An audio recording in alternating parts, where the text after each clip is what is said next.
Hi, I'm Meredith. I'm a dietitian and I'm wearing EMF blocking clothes. I have on my beanie and my gloves and my hoodie because I'm trying to control my intracellular calcium levels.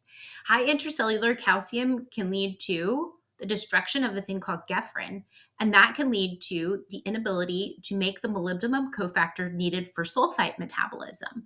So, being surrounded by EMFs is one thing that I can control to help myself with sulfite metabolism.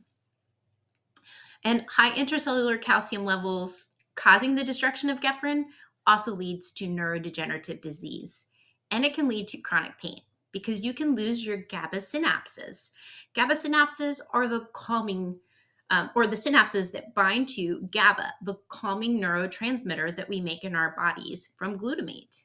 So, there's a lot going on with sulfite toxicity, and this is going to be a series of videos because I can't get it all into one. Also, I want to point out that I'm here alive making videos again, and I did it for a while because I was so sick with this pathway. This has been probably my vulnerable pathway my whole life. Looking back on it, it makes sense now that I kind of know all the downstream symptoms of it. And I may or may not have genetic vulnerability for this pathway, or maybe a pathway surrounding this pathway that supports it. I have my genetic stuff, but there was an error in the file, so I had to ask the company to resend it. And I also think that you can develop a acquired sulfite oxidase deficiency without having a genetic predisposition to this to having a broken pathway. The reason why I think that is because there is an interconnection between the transsulfuration pathway and the hypoxia-inducible factor 1 alpha pathway. The hypoxia-inducible factor 1 alpha pathway is upregulated when we are fighting an infection, fighting fungus, fighting bacteria, viruses.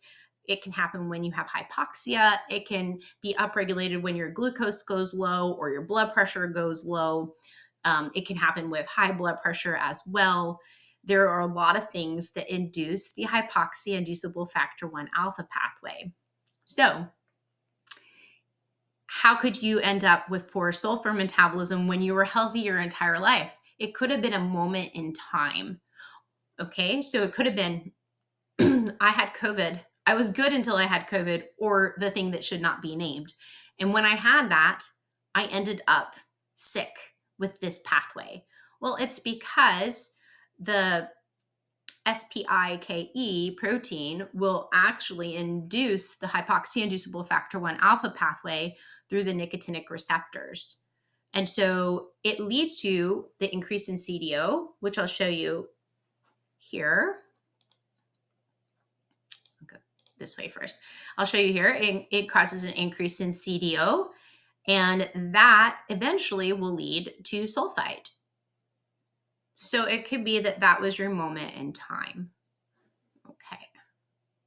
So before I go on, I do need to say that I am a dietitian, but I'm probably not your dietitian. So please talk with your own personal health care provider before you make changes to your diet, your supplements, your medications, and your lifestyle. This is just me sharing information that I've learned over the past many years.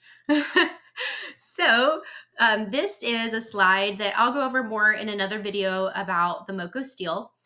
And the Moco steel is Jenny Jones, PhD's theory on how you can end up with a sulfite oxidase deficiency due to the stealing of this, the molybdenum cofactor, towards enzymes in the ZOR family and away from enzymes in the sulfite oxidase family. So it's a partitioning of molybdenum towards the ZOR family. And we both were working on this for about 2 years now. And she believes that this is the reason why high dose vitamin A can lead to a sulfite oxidase deficiency, because this right here, retinol aldehyde, is the aldehyde version of vitamin A. And aldehyde oxidase is the high dose, low affinity metabolizer of retinol aldehyde. So doing a very high vitamin A intake, such as cod liver oil, could cause you to require more aldehyde oxidase, which would shift the molybdenum cofactor and molybdenum in your body towards this enzyme and away from sulfite oxidase. So that's another way, besides just the interplay between the immune system and the hypoxia pathway, you could actually cause a sulfite oxidase deficiency type situation through the Moco steel. So there'll be a separate video on that. So now let's go over the sulfite paradox. And don't worry, I'm not going over every single little thing on this slide, but you're welcome to take a screenshot, or you could look at the Google Doc that I'll link to in the description area.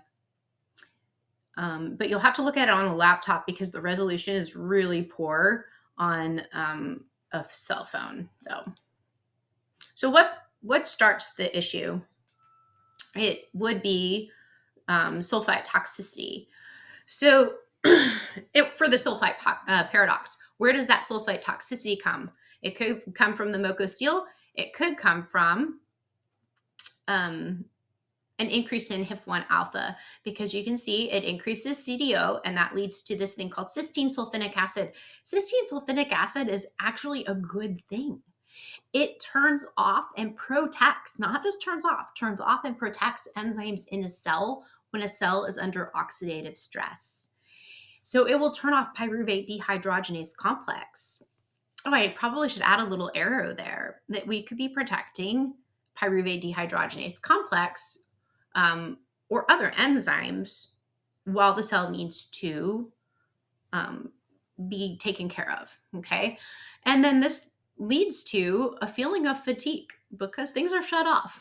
And so what if long COVID, and not necessarily just sulfite toxicity, but what if oxidative stress is the cause of chronic fatigue? I mean, that totally makes sense. And I'm sure somebody else has thought of that. I'm not the only person in the world with a brain. So we have this sulfite toxicity going on. And excuse me, I have a bit of a cold. Sorry. We have this sulfite toxicity going on. And what does our body do with the sulfite?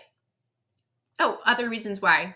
I need to say this. Other reasons why you could have a sulfite toxicity would be cream of tartar. Doing an adrenal cocktail, it uses a lot of cream, or some of them use a lot of cream of tartar, and cream of tartar has sulfite in it. And a tiny bit of cream of tartar when we're cooking is probably not going to make a difference, but lots of it, yeah, not a good idea. It could be wine. You could have had a nice long weekend at the beach or on your yacht. I don't have a yacht, but it could be you drink wine and wine just was over the top for you and you had a lot of sulfite, and then it led to this next issue. Sulfite will inhibit the enzyme ALDH7A1, and that has many downstream effects, but right now we're going to specifically talk about the fact that it will lead to poor production of the molybdenum cofactor. So remember that it leads to a betaine deficiency. Betaine is needed for methylation when, especially in the liver, in the kidneys, and then in oligodendrocytes. Those are the cells in the brain that put myelin sheath back onto nerves.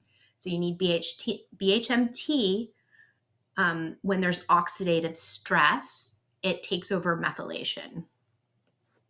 So the next thing that happens is if you, within the cell, you have sulfite can inhibit ALDH7A1, and that leads to a betaine deficiency, but it also leads to a buildup of betaine aldehyde. And betaine aldehyde can help with detoxification of sulfite by binding to it. So this is almost as if the body is so smart here. And I will do another presentation about the choline cycle because that's where this falls into play. But the body is so smart to deal with the sulfite toxicity by inhibiting ALDH7A1, which leads to an increase in this thing called betaine aldehyde, which helps to detoxify the sulfite. But what if You're bad at your choline cycle. Well, then the sulfite is going to leave the cell and it can bind to cobalamin, B12. And that leads to a functional B12 deficiency because the sulfite is making sulfitocobalamin. So then you lack the B12 that you need, and I'll show it over here. If you have limited B12 and betaine, then you have decreased production of SAM, and then that can lead to decrease in the production of molybdopterin, MPT, which is the precursor to molybdenum cofactor. So if you've exceeded your ability to bind sulfite to betaine aldehyde or to B12, then the next thing that will happen is you will bind it to cysteine in your blood and make S-sulfocysteine. So we all make this. It's not like this is some kind of crazy pathway that's not conserved. This is a conserved pathway in the human body that happens to everyone all the time. And the question is, are you able to mop up your sulfite? That's the question. Is your sulfite being mopped up or is it destroying your body? So cysteine or cystine, it's actually, you say cysteine and cysteine the same way, so it gets confusing when we're talking, but it's basically two cysteines, the cysteine in the blood. It's two of those bound together. So it's a dipeptide. And this dipeptide complexes with sulfite to become S-sulfocysteine. And then what that leads to is, one, it can lead to a cysteine deficiency, and two, it can lead to overactivation of NMDA. And that will give you balls for brains. I believe that I'm an overproducer of SSC because my brain works really fast. In fact, when I was struggling very badly with this pathway, I did not sleep at all. I would fall asleep. I'm actually good at falling asleep. I think I was trained well as a child to fall asleep.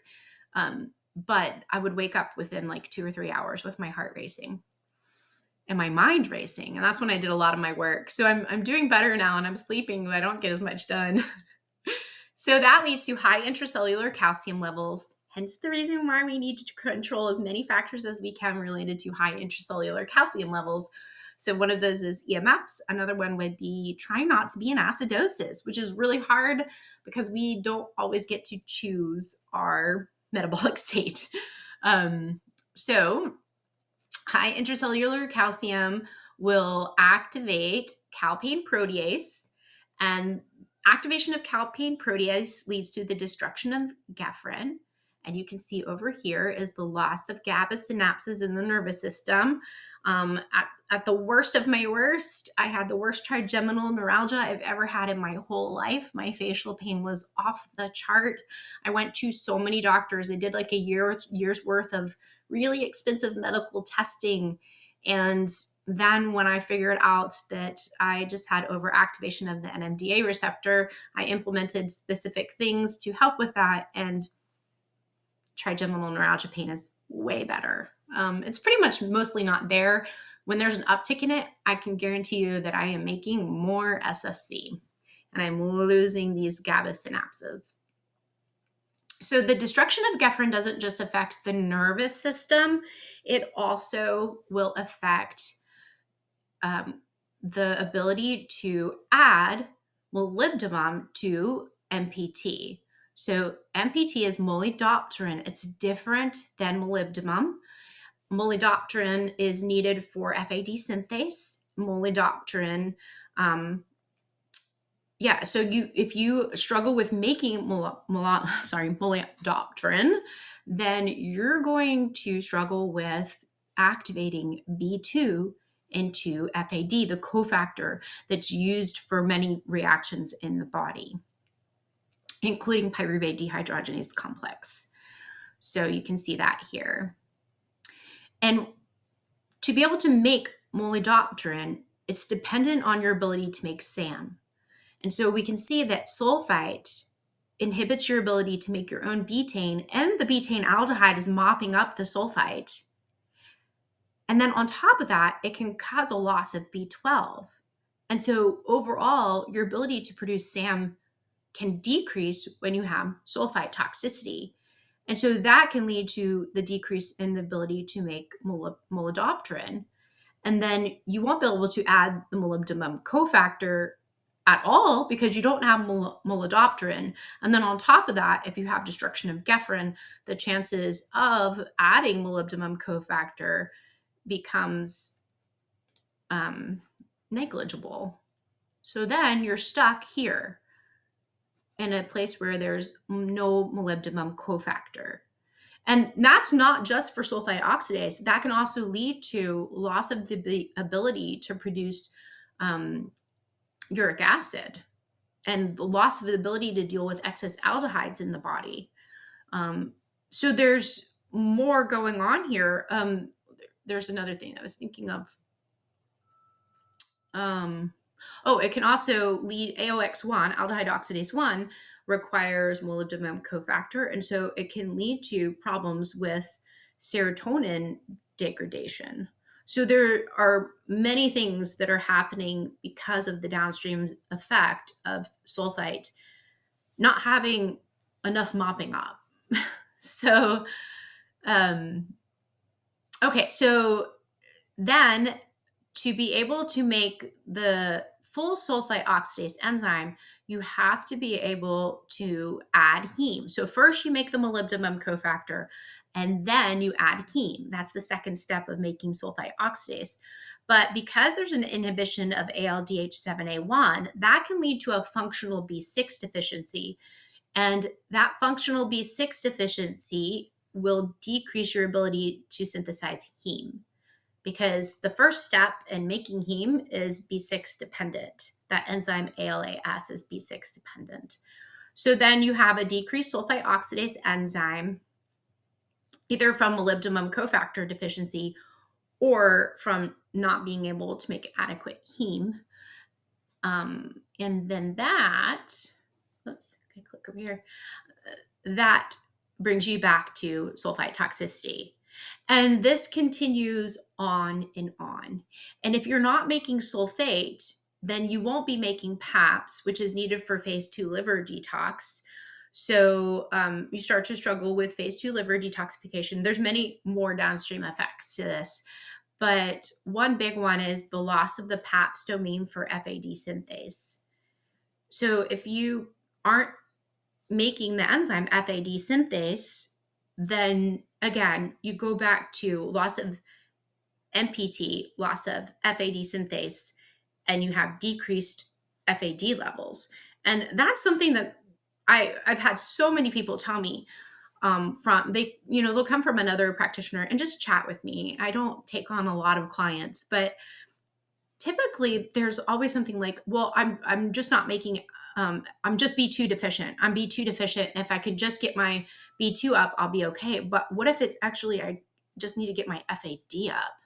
And we're struggling with this because of this pathway happening. Okay. So you can see that it's easy to get stuck in a sulfite paradox. And yeah, I changed my hat to a EMF ball cap. My daughter woke up and I had to take a break to go talk with her and help her. So I am a person who doesn't like to just leave people with a bad situation. So in this video, I'm going to go ahead and give a solution for helping to mop up the sulfite. On the left of this slide is a list of things that are required for making MoCo. And then once you make MoCo, then it will have a heme group added to it to make sulfite oxidase. So I encourage you to go check out Sergi Does Science. He has notes all about molybdenum cofactor, and he was kind enough to review Jenny and I's thesis and chat with me about it. So it was really neat to exchange information. And you can check out his work. So S-adenosine methionine comes from the methionine salvage pathway. We require that to be able to make MoCo. We need iron. It's made into iron sulfur clusters, and so that requires cysteine. So In the traditional sulfite oxidase deficiency, they restrict methionine and they restrict cysteine intake to reduce the total amount of sulfite produced in the transsulfuration pathway. And the only problem with doing that is because for us is because we have the ability to make the sulfite oxidase enzyme. Of course, there are genetic SNPs that might come into play here, but restriction of cysteine and even restriction of methionine is potentially not the best way to go for someone who has an acquired sulfite oxidase deficiency, because it's going to limit your ability to make the iron sulfur clusters, and that's required for making MoCo. You also will require pyridoxal 5-phosphate, which is B6. It's the active form of B6, and I have a entire video about a functional B6 deficiency that you can check out on my YouTube channel. There's a lot of things that interplay on how are we going to get our B6 to be pyridoxal 5-phosphate and be inside of cells. So you need that to be able to make the iron sulfur cluster as well. And then zinc is problematic in sulfite toxicity because when we make an excess amount of SSC, then the NMDA receptor is overfiring. And what the body does to, specifically for NMDA, is zinc will be compartmentalized to the cellular membrane so that it can be released whenever there's excessive activation of NMDA, so that zinc can become a block for NMDA. So we have this process in cells that have NMDA receptors, which there are many all throughout the body. It's not just in our neurological, like our central nervous system. Other cells have it too, where the zinc becomes unavailable intracellularly because it's being shuttled off to the cell membrane area. And how do we fix that, right? Because you can just take more zinc, but if it's being sequestered to slow down NMDA, what do? Well, what you do is you slow down NMDA. So you use something to modulate NMDA. And that's going to be a different presentation because it's extensive, and I'm researching that as well. And I have posted a little bit about it in our support group. So you're welcome to join the MoCo Steel Sulfite Paradox support group on Facebook. And I have lots of documents that I'm making as references. Magnesium is a bit problematic as well. It's Goldilocks. Sergi's shared with me that if you have excess magnesium, it can slow down your ability to make MoCo, but you do need some. And you can also waste magnesium when you are in acidosis. So doing a little bit more research on this, when you are in a free sulfite toxicity state, it can cause alkalosis. And I'll explain that in a future video. But when you're in a high SSC state, it causes acidosis. And so it's possible, though, in acidosis that you can waste magnesium in your urine. And then L-cysteine is needed. We have to have the sulfur atom from that. So it's important to have that available. And then B6, pyridoxal 5-phosphate is needed for MoCos. And so that's a key pivotal point that you saw at the beginning of the video, where you can have a shift from making sulfite oxidase to making more ZOR and AOX with this enzyme MoCos.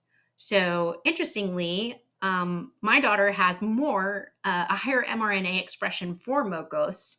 And so in theory, she could preferentially make more ZOR and AOX enzymes. And it does seem to be like that.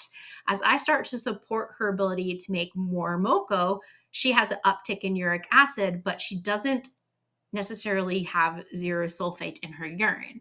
Or sulfite in her urine. So that's pretty interesting. So again, genetics could play a role here. So now let's talk about, though, I'll do another video about how rough it is on the methionine salvage pathway to be sulfite toxic. It's pretty interesting because it also damages our choline cycle pretty extensively. And so something, though, that you can do, because your choline cycle is super important when you have sulfite toxicity because choline is the source for betaine aldehyde, and that is a mopper upper of sulfite. So the things that are in green here combine to sulfite, and betaine aldehyde is made from choline. And being able to make choline, though, to harvest it from phosphatidylethylalamine, it requires intact SAMe. Okay, and so that's compromised. And that means that you need dietary choline to be able to access betaine aldehyde if you're not able to get it from breaking down phosphatidylethylalamine. And so this is also dependent on FAD. So you have to be making FAD. And so as you can see, it is a complicated process. And this is why it's hard to get people out of the sulfite paradox. So consuming more choline would be helpful. And B12 itself mops up sulfite. So it makes sulfitocobalamin in our blood. And it makes me wonder if those individuals who just do so great on high dose B12 are just really bad at sulfite metabolism. The biggest issue I have with high dose B12 is that some people have sleep apnea. And if you have sleep apnea, when you go hypoxic, B12 is sequestered to the brain, and during oxidative stress, it drops the cobalt. So there's a mouse study showing that intermittent hypoxia results in cobalt toxicity in the brain. And cobalt itself is a hypoxia mimetic that increases HIF1 alpha, and that leads to increase in CDO, and that can lead to more sulfite. So it's problematic for people with obstructive or central sleep apnea. I would also caution very high dose oral B12 because it also can induce the HIF1 alpha pathway in the enterocyte, and that leads to more CDO production, more uptick in CDO. And that would be great in the setting of zero sulfite issues in the enterocyte because it's been shown to heal the gut by increasing the blood vessels, because HIF1 alpha also increases blood vessel formation. So it can be helpful, but again, doing super high dose isn't good. You need to have some B12 in your gut though, because you need to be making SAM to be able to make the MoCo cofactor in your gut. So I wouldn't just like swish your sublingual B12. I wouldn't swish it around and then like spit it out, but I would just be cautious with it. Did high dose oral B12 last year for a very long time, and I went downhill. So I think that it was causing issues with, because I don't think I had solved my sulfite oxidase deficiency issue, and it was just encouraging the HIF1 alpha pathway in my enterocytes. You could try topical B12 oils. I had a really rough experience, and this was like 3 days after this crazy ER visit that I did when I didn't realize that I was sulfite toxic. Well, I actually knew I was sulfite toxic, but I didn't realize how bad it was until I did topical B12, and I had a horrible histamine reaction to it. And I think that it was because B12 is metabolized through lysosomes, and sulfite causes leaky lysosomes. So I would just be gentle when you're trying topical B12 oils too. Don't do like the full 2 pumps. Maybe try just a little bit at a time, especially if you're feeling really sick. Just to let you know, when lysosomes are leaking, they leak cyanide. And cyanide in a small amount helps to restart mitochondrial metabolism, but in a large amount, it's a like hypoxic event. And so it can re-trigger the entire HIF1 alpha pathway that leads to increased cysteine dioxygenase and more sulfite. So we would want to consume betaine when we're sulfite toxic because we're not making it. And betaine runs methylation especially in those oligodendrocytes in your brain and in the liver and the kidneys, it runs methylation when you're in oxidative stress. So definitely need that. And then here's another mopper-upper is cysteine, so dietary protein. If you are in a high free sulfite state, how would I know that though? Like Muscle twitching is a sign of alkalosis, and that's a sign of high free sulfite state if you're struggling with sulfite toxicity. So if you start to have twitching muscles, nausea, brain fog, it could be that you're in alkalosis. And so at that time, increasing your protein levels would be helpful to be making more SSC, because more SSC is a little bit, in my opinion, a little bit easier to deal with than having more free sulfite. But then again, you could be making more sulfite too when you increase cysteine, because what our cells do is it uses cysteine dioxygenase as a how do I say it? As a housekeeping enzyme. So if cysteine levels go too high in a cell, then cysteine dioxygenase increases. So if you have a very, very high intake of cysteine, it could just lead to more sulfite, but hopefully it would lead to more S-sulfocysteine too. And that would get you out of the free sulfite state, which is more of like a mitochondrial toxicant, whereas SSC is more of an NMDA stimulator. And then while you're increasing your protein intake, you can use an NMDA modulator or a blocker to help slow down the damage from SSC. And then copper. So these high dose groups, I think that potentially they're treating sulfite oxidase deficiency, because in theory, copper does bind to sulfite. It makes copper sulfite. And then copper sulfite plus hydrogen peroxide will make copper sulfate. So hydrogen peroxide can increase when we do high dose vitamin C. And in a high dose copper group, you see the recommendation to take vitamin C. And so it's potentially happening in our bodies that high dose copper could mop up sulfite. I don't recommend it though, because I think it's hair of the dog. I think that the copper can also bind to molybdenum, and that can lead to a molybdenum deficiency. And so then no matter if you're taking this copper in excess and you're causing the sulfite oxidase deficiency, but you're also taking the therapeutic copper that deals with the sulfite. So it's sort of like hair of the dog. You're not really fixing the problem. So would high dose copper be a permanent therapy? Would that be good? I don't think so. I don't think I'm more of a did God create it kind of person. And I do not think that God meant for us to have massive amounts of copper all throughout the day to take care of our potentially sulfite toxicity. I know I'm going to be hated by all people for that. Now, would you stop your copper if you're on high dose copper? Would you stop it immediately? Well, I don't know, because that's your Band-Aid. Are you going to go downhill rapidly when you stop it? Probably, because you need to fix the underlying metabolic issue. But could copper be potentially preventing you from healing, like actually healing, because of the effect that it has on molybdenum? Yes, it could. So, so those are the things that will mop up sulfite. And I guess that's it. All right. Let me know if you have questions. I'll try to pay attention to the comments in the video.